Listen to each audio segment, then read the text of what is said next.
이재명 지사가 경찰을 검찰에 고발하겠다고 밝혔습니다. 좀 생소한 풍경이긴 합니다. 그렇습니다. 현직 도지사죠. 도지사가 네. 검찰에 경찰을 고소한다? 이례적인 일이죠. 네. 근데 이제 주 내용은 이거예요. 지난번에 경찰이 검찰에 기소 의견으로 넘긴 세 건 중에 네. 그 중에 하나가 이제 친형 이재선 씨 강제 입원 사건이고 직권남용 문제 아니겠습니까? 이 문제를 지금 거론하고 있는 건데 경찰은 그렇게 얘기했거든요. 강제로 입원을 시키려면 네. 반드시 정신과 의사의 진단을 받도록 대면 진단에 거쳐서 해야 되는데 직접 보고 진단을 해야 그렇죠. 된다는 얘기죠. 그거를 생략했다. 네. 그리고 직원들한테 강제로 입원시키라고 지시를 했고 그것 때문에 거부하는 사람을 딴 곳으로 옮기고 새로 온 사람한테도 동일한 지시를 했다. 이게 네. 경찰의 주장인데 이재명 지사는 그렇게 얘기하지 않고 있죠. 그러니까 강제 입원을 시키기 위해서 대면 진찰을 하려고 했고 거부하는 과정에 있어서 거부했음에도 불구하고 강제로 대면 조사를 했고 그럼에도 실제로 입원을 시킨 건 아니고 형수가 입원을 시킨 거다. 거기서 네. 중단을 하고 이렇게 주장을 하고 있어요. 그러니까 거기서 엇갈리는 부분은 네. 대면 조사를 했느냐 안 했느냐의 문제예요. 그렇죠. 그 문제인데 지금 이재명 지사는 했다고 얘기하고 있는 것이고 시도했다고 했다? 시도했다고 얘기하고 있고 그다음에 지금 경찰 측에서는 네. 아예 하지 않았다고 주장하고 있고 이 차이 때문에 경찰이 편파적인 수사를 하고 있다 이러면서 네. 검찰에 고소를 하겠다고 나서고 있습니다. 그러면 정혁진 내일 고발을 한다고 하는데 고발을 하게 되면은 검찰에서 경찰을 조사하게 되는 겁니까? 이게 굉장히 이례적인 것이요. 경찰은 수사기관 아닙니까? 그러니까 우리나라의 수사기관 크게 두 개 있는데 경찰하고 검찰이란 말이에요. 네. 그런데 수사기관을 고발한다라고 하면은 수사기관이 수사의 대상이 된다라고 하는 거니까 이건 사실 조금 말이 안 되죠. 근데 위축될 수 있다? 근데 일단 우리나라 수사권 독립 이야기 많이 나오고 있지만 네. 수사에 대한 최종적인 결정권자는 검찰이기 때문에 검찰에서 경찰을 수사할 수가 있어요. 근데 일반적으로 검찰이 경찰을 수사하는 경우는 대부분 경찰에 무슨 비리가 있거나 뇌물이 있거나 네. 그런 경우에 검찰이 경찰을 수사했지 이런 식으로 수사하는 과정에서 있었던 일을 가지고 직권남용 해가지고 수사한 경우는 네. 제가 보기에는 본 적이 없고요. 근데 그럼에도 불구하고 이재명 지사가 사실은 유명한 법조인 아닙니까? 네. 법조인이니까 법을 굉장히 잘 아실 텐데 이런 이례적인 행위를 한 게 암만 생각해도 제가 봤을 때는 경찰을 조금 압박을 해야 되겠다. 왜냐하면 이제 기소가 세 가지로 기소가 됐는데 네. 그 중에 하나 이제 공직선거법 위반도 있고 이 중에 하나라도 기소가 돼서 법원에서 형사처벌이 되면 이 지사 입장에서 굉장히 타격이 클 수가 있거든요. 네. 그래서 그 점을 좀 고려한 것이 아닌가 싶은데 근데 막상 고발하려고 보자니 너무 좀 이렇게 이례적인 게 있으니까 네.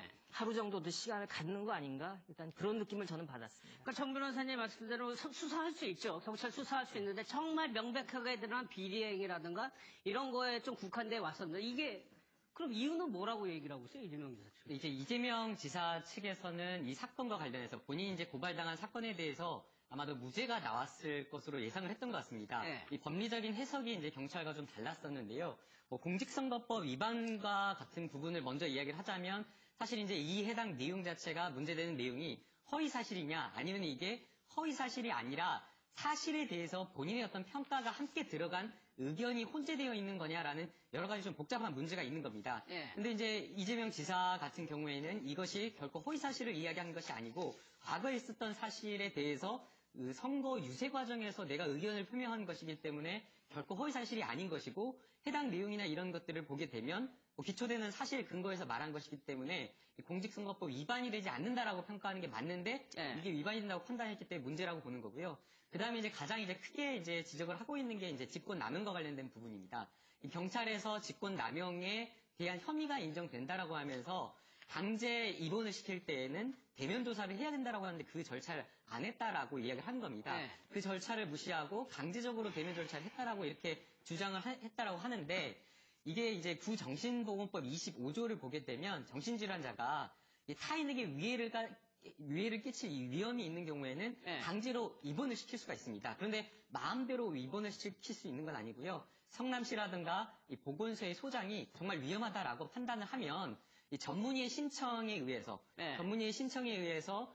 면담을 해야 되는 거고요. 그런데 이 면담이 본인이 어떻게 보면 위험하다라고 하는 것을 인정할 수 있는 사람이 없기 때문에 이 절차가 강제적으로 강제 면담, 진료 절차를 반드시 거치도록 하고 있고요. 네. 그 다음에 그 결과를 또 한 번 다른 정신과 전문의가 실제 위해나 진료의 필요성이 있는지 여부를 판단하도록 되어 있는데 이 이재명 지사가 이야기를 하는 것은 강제 입원을 시키려고 했지만 중단했다라는 겁니다. 그러니까 2013년, 12년도에 그때 성남시에서 문제가 있다라고 해가지고 강제 입원 절차를 하려고 했는데 결국은 하지 않았던 것이고 2014년 11월경에 입원을 했는데 그때는 형수님하고 딸이 보호자로서 강제 입원을 시킨 건데 두 사실관계가 전혀 다른데 이것을 혼재해가지고 마치 문제가 있는 것처럼 했다. 그렇기 때문에 이것은 직권남용죄가 안 된다. 또 이 안 되는 걸 이렇게 경찰이 무리하게 수사한 것 아니냐라고 이렇게 주장을 하는 겁니다. 그럼 하재근 프로 경찰도 상당히 곤혹스러울 수밖에 없는데 저희 제작진이 경찰하고 좀 통화를 해봤더니 얘기를 하기를 좀 꺼려하더라고요. 그냥 기존에 나와 있던 대로 그냥 그대로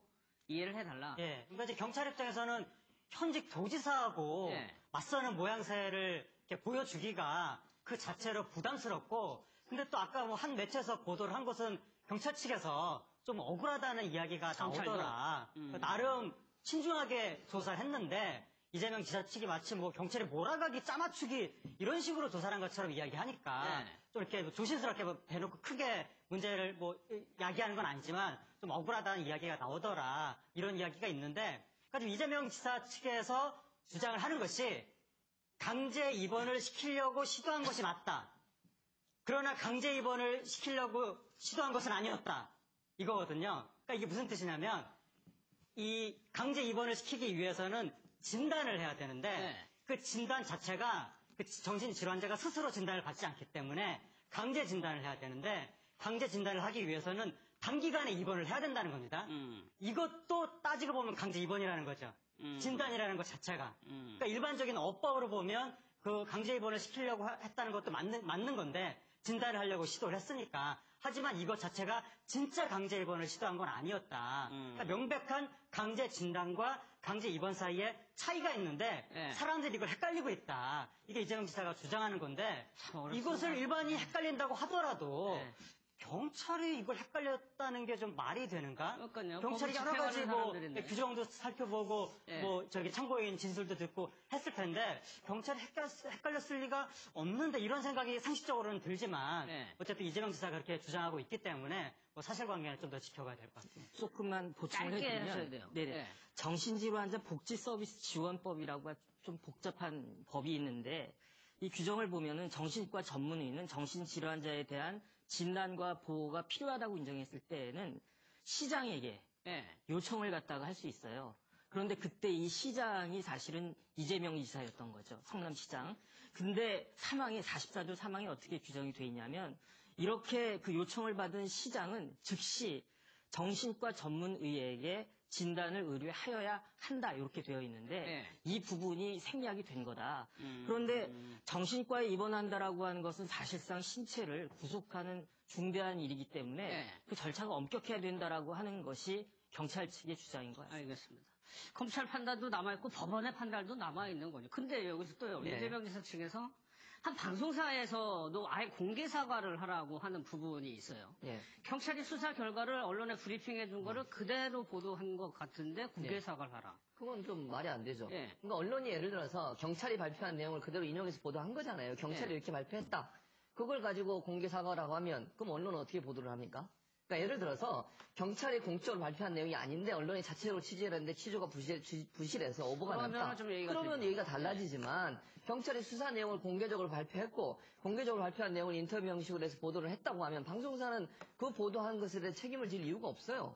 그러니까 이재명 지사가 저렇게 나오는 것은 저는 바람직하지 않다고 봅니다. 그러니까 그건 경찰을 비판할 수는 있겠죠. 경찰이 그렇게 발표한 내용을. 그러나 언론사는 경찰이 이렇게 발표했고 이재명 지사를 이렇게 주장하고 있다. 서로 다른 의견을 동시에 제공한다고 하면 언론으로서는 제대로 역할을 했다고 저는 봐요. 판단은 국민들이 하는 거니까. 그런데 지금 모 언론사를 향해 저렇게 얘기하는 것은 별로 바람직하지 않다고 보고 다만 이제 저렇게 자꾸 주장하는 이유가 정치적으로 본인에 대해서 어쨌든 불리한 보도를 하는 언론사들에 대해서 일정 부분 좀 압박을 하려는 의도가 있지 않나 하는 생각이 들어요. 뭐 진심은 모르겠습니다. 본인이 그런 의도를 했는지는. 그러나 저런 얘기를 하고 저렇게 공개적으로 얘기하게 되면 언론사 입장에서는 또 보도하는데 상당히 신중을 기할 수밖에 없는 거죠. 뭐 그게 좋은 점일 수도 있지만 또 의혹이 있는 부분들에 대해서는 언론은 일정 부분 보도할 의무가 있어요.